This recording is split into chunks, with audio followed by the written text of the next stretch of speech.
Hello, good morning. कैसे हैं आप सब? आई होप आप सब बहुत अच्छे होंगे और मैं भी अच्छी हूँ। अभी बज रहे हैं सुबह के 4:10 और मैं भी हाथ मुंह धो के आ गई थी, साथ में स्टडी टेबल लेके भी आ गई थी। अभी सुबह सुबह पढ़ रही हूँ फर्स्ट स्लेट में जीएस और उसके बाद जाऊंगी गार्डन में 7 से 8 राउंड लगा लेती हूँ 400 मीटर के। बहुत ही स्लो लगाती हूँ क्योंकि मैंने रनिंग पहली बार ही स्टार्ट करी है। इससे पहले मैंने इतने सारे राउंड कभी नहीं लगाए हैं और अभी राउंड लगाते लगाते ना मेरे पैर में काफी ज्यादा स्वेलिंग आने लगी है। मतलब बहुत ज्यादा तो नहीं, बट ये लगता है कि बहुत ज्यादा हाथ पैर तो दुखते ही रहते हैं। पर आज ऐसा लग रहा था कि थोड़ी सी स्वेलिंग भी आ रही है, बट कोई बात नहीं, वो धीमे धीमे ठीक हो जाएगी। और इसके बाद घर आके वापस मैं घर के काम अपने स्टार्ट करूंगी। गार्डन में फोन लेके नहीं जाती हूँ क्योंकि फिर फोन वहां रखने की कहीं पे जगह नहीं है जहाँ पे फोन रख दूं, और साथ में लेके दौड़ने में अनकंफर्ट लगता है। इस वजह से मैं लेके ही नहीं जाती हूँ, घर आके ही स्टार्ट करती हूँ। और उसके बाद मैंने सुबह सुबह बनाया था तो ये है मूंग की दाल, जो मैंने कल रात को ही भिगो के रख दी थी। अभी ये अंकुरित नहीं हुई है, कल तक अंकुरित हो जाएगी। आज मैंने बस इसको ऐसे ही प्याज टमाटर के साथ और जीरा मसाला डालने के बाद सेंधा नमक डाल के इसको मैंने फ्राई नहीं किया था, बस ऐसे ही खा रही हूँ क्योंकि ये काफी ज्यादा हेल्प करती है रनिंग में। चना भी भीगे हुए बहुत ज्यादा फायदे करते हैं और मूंग की दाल भी बहुत ज्यादा, क्योंकि गर्मी भी है तो मूंग की दाल बहुत ज्यादा फायदेमंद होती है, इसलिए मैंने सुबह सुबह इसको खाया। वैसे तो मैं सुबह सुबह बहुत कुछ नाश्ता कर लेती थी, कभी कुछ, तो अभी वो सब मैंने इग्नोर कर दिया। अभी मैं कुछ भी बाहर का नाश्ता तो करती ही नहीं हूँ। घर के नाश्ते भी जैसे पोहा वगैरह वो सब नहीं लेती हूँ, या तो मैं कोई आके ड्रिंक्स ले लेती हूँ जैसे जूस वगैरह बना के पी लेती हूँ, या फिर मैं चने या मूंग के दाल जो अंकुरित होके रखे होते हैं वही खाती हूँ। उसके बाद नहा धो के तैयार हो गई हूँ और मैं यहाँ पे आ गई हूँ किचन में। सुबह सुबह किचन की काम स्टार्ट कर दूंगी। आज मैंने सुबह मैथ की क्लास नहीं ले पाई थी क्योंकि आज मेरा थोड़ा सा माइंड भी ऐसा हो रहा था कि अभी बस मैं पहले काम खत्म कर दूं और उसके बाद फिर मैथ की क्लास लूं। वैसे मैं सुबह सुबह ले लेती थी मैथ की क्लास, सुबह 9 से 10 बजे तक, कभी कभी 8:30 से 9:30, लेकिन आज नहीं ले पाई थी। आज मैंने पहले किचन के काम स्टार्ट कर दिए और उसके बाद जाऊंगी। अभी यहाँ पे चाचा जी भी साइड में खाना खा रहे हैं, इसलिए मैंने सर पे दुपट्टा ले रखा है। वैसे तो मैं रख देती हूँ साइड में क्योंकि वो चाचा ससुर जी हैं, तो मेरे यहाँ पे पर्दा भी होती है, बट इतनी ज्यादा नहीं होती कि हर टाइम घूंघट बना के ही रहो। बट हाँ, इतना होता है कि आपको सर पे दुपट्टा लेके ही रखना पड़ता है। और जब तक वो रहते हैं तो सर पे रखती हूँ, चले जाते हैं तो हटा देती हूँ। और इसके बाद मैं यहाँ पे आ गई थी अपनी मैथ की क्लास लेने, तो वो अभी खाना ही खा रहे थे। तो यहाँ किचन के बीच में जो खिड़की है तो यहाँ से वो दिख रहे थे, इस वजह से मैंने यहाँ पे भी सर पे दुपट्टा रखा हुआ है। अभी मैंने आज मतलब अभी 12:30 बजे अपनी मैथ की क्लास स्टार्ट करी है। वैसे मैं सुबह करती थी 9 बजे, बट आज मैंने वैसे तो मैं आप सबको बता ही चुकी हूँ कि मेरी तैयारी अभी आज है मेरा तीसरा दिन। आरपीएफ एसआई कांस्टेबल की तैयारी चल रही है। टारगेट तो कुछ खास नहीं है, जो टारगेट है वही है आरपीएफ एसआई का, बट अभी ऐसा कुछ टारगेट नहीं है कि मुझे आज पूरे दिन में ये चीज खत्म करनी है।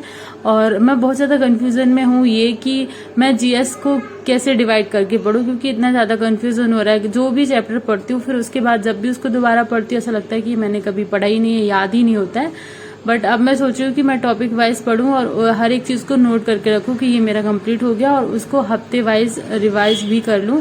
कुछ इस तरीके से टाइम टेबल बनाने का सोच रही हूँ। अभी तो मेरा ऐसा चल रहा था कि मैंने सुबह इतिहास पढ़ा तो दोपहर को मैं इतिहास एक बार रिवाइज कर लेती थी, जहां तक पूरा हो जाता था उसके बाद स्टार्ट कर देती थी।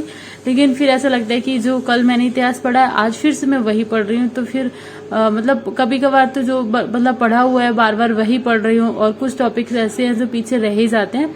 एग्जाम के टाइम पे हम सोचते हैं ये तो हमने कभी पढ़ा ही नहीं, क्योंकि हमने कभी उनको सच में ही नहीं पढ़ा होता है। अब मैं सोच रही हूँ कि सारे नोट्स बना के पढ़ूंगी। मैथ की क्लास स्टार्ट होते ही एक मोटिवेशन है तो आप लोगों के साथ भी शेयर कर देती हूँ। 1 साल लगातार फोकस और जी तोड़ मेहनत आपको जिंदगी में दूसरों से 5 साल आगे ले जाएगी, और ये रियलिटी है। जब आप मेहनत करते हैं ना तो सच में आप सबसे आगे होते हैं। जिस टाइम आप पढ़ाई कर रहे होते हैं उस टाइम कोई और शायद पढ़ाई नहीं कर रहा होगा, तो वो आपके लिए बहुत ज्यादा फायदेमंद होगा। और अभी मैं पहुंच चुकी हूँ लैब, क्योंकि लैब में पहली बार ही गई हूँ। इससे पहले मैंने कभी जाके लाइब्रेरी में पढ़ाई नहीं करी है, मैंने घर पे ही हमेशा पढ़ाई करी है।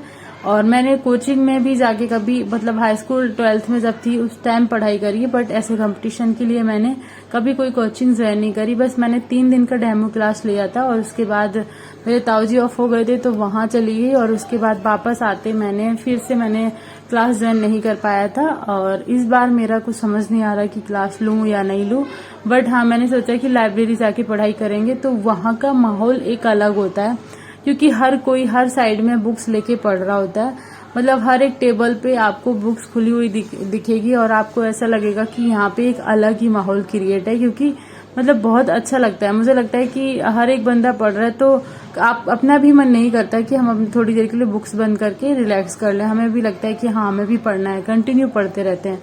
और जब हम घर पे पढ़ाई करते हैं तो हमारी पढ़ाई में क्या होता है कि कभी मेरा बच्चा आता है, कभी कोई और आ जाता है, जैसे सासू माँ आ गई तो बोलेंगी ये कहाँ रखा है, उनको बताने में 5 से 10 मिनट लग जाएंगे। तो जो हम टॉपिक पढ़ रहे हैं वो पूरा डिस्टर्ब हो जाता है। कभी मेरे ससुर जी आ जाएंगे, वो बोलेंगे ये कहाँ है वो कहाँ है, तो इस चक्कर में कभी बोलेंगे खाना दे जाओ, कभी कुछ नहीं तो हस्बैंड बोलेंगे पानी दे जाओ। तो उन सबको ही मतलब टाइम दे पाते हैं। हमारी पढ़ाई मतलब 4 घंटे की पढ़ाई 1.5 से 2 घंटे में मुश्किल से हो पाती है, मुझे ऐसा लगता है। और जब हम लाइब्रेरी में जाके पढ़ते हैं तो हमारे पास प्रॉपर जितने घंटे के लिए हम गए, तो हम 1:30 बजे हम गए थे वहां पे और वापस आए हैं शाम को 5 बजे। हस्बैंड का आने का मन नहीं था, बट मैंने बोला कि चलो, तो फिर वो आ गया। बोल रहे थे 6 बजे चलूंगा, बट मुझे आके अपने घर के डेली रूटीन वाले काम करने थे, खाना पीना, झाड़ू पोछा, मतलब बहुत कुछ है। इस वजह से मुझे लगा कि अब चलना चाहिए। और मेरा पहली बार लाइफ में मैं पहली बार लाइब्रेरी में पढ़ने गई। काफी अच्छा लगा, माहौल बहुत अच्छा था। बट मैं जिस रूम में बैठी हूँ ये रूम पूरा खाली था। यहाँ पे बस एक ही बंदा बैठ के पढ़ रहा था। बाकी लैब में नीचे वाले फ्लोर में, ऊपर वाले फ्लोर में, हर जगह इतनी ज्यादा भीड़ थी, मतलब हर एक टेबल पे जगह नहीं थी, बिल्कुल भी स्पेस नहीं था। और हम लोगों को जो चेयर मिली थी ना, वो भी दोनों साइड से टूटी हुई थी। पीछे होता है ना कि ऐसे हम उड़क के बैठ जाएं जैसे पीठ लगा के, तो वो उसमें नहीं था और दोनों लोग भी बस ऐसे ही बैठे थे। तो चेयर नॉर्मल सी थी और कभी ऐसा लगता है कभी भी टूट के गिर सकते हैं, क्योंकि लोग यहाँ पे सुबह आके अपनी पढ़ाई स्टार्ट कर देते हैं और वो दोपहर तक रहते हैं, घर पे जाते हैं, खाना खा के वापस आ जाते हैं, शाम तक पढ़ाई करते हैं। तो वो लोगों की टेबल्स बुक्स रहती है, मतलब बुक वैसे पर्सनली आके नहीं होती है, बट एक ही उनका बैग वहां पे कंटिन्यू रखा रहता है और वो आके पढ़ाई वापस से करते हैं। और एक रूम है साइड में, उसमें सारी गर्ल्स पढ़ाई कर रही होती हैं और बाकी फर्स्ट फ्लोर पे, सेकंड फ्लोर पे सारे बॉयज ही बॉयज थे। बट मैं इस रूम में थी। यहाँ पे बस सामने वाली टेबल पे जो एक बंदा बैठा था वो भी अभी कहीं बाहर गया है। बाकी यहाँ पे हम दोनों हस्बैंड वाइफ ही बैठे थे। काफी अच्छा लग रहा था पढ़ के, काफी चीजें पढ़ी। और जब बाद में हम लोगों ने उस बात पे डिस्कशन भी किया तो काफी कुछ मुझे याद था। मुझे मतलब हस्बैंड तो बोल रहे थे हाँ कुछ याद नहीं, क्योंकि 2-4 क्वेश्चनों का आंसर मैं नहीं दे पाई थी।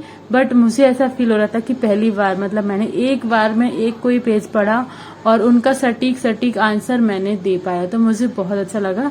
बट ठीक है, अब देखते हैं कल से क्या करते हैं, जाएंगे लाइब्रेरी या घर पे पढ़ेंगे। वैसे सोच तो यही रही हूँ कि कंटिन्यू जाऊं और वहीं जाके पढूं। फिर सोचती हूँ कि घर पे ठंडी हवा, आराम से माहौल है पढ़ाई का, तो घर पे भी पढ़ सकते हैं। बट कूलर के सामने भी बहुत अच्छा एकदम ठंडा ठंडा लगता है, तो लगता है सो जाओ। बट देखते हैं, लगता है कि घर पे आराम से पढ़ें। पर जब तक हम आराम करते रहेंगे ना, तो लाइफ में हम कभी आगे नहीं बढ़ पाएंगे। इसलिए हमें थोड़ा सा आराम त्यागना पड़ेगा। ये देखिए बज चुके हैं 5:30। लाइब्रेरी से वापस आके अपने फिर से खाना पीना सारे काम स्टार्ट करने होंगे। पहले कर लेती हूँ चेंज, क्योंकि बहुत ज्यादा गर्मी लग रही है। और ये देखो मेरा बेटा भी ऊपर से आ गया।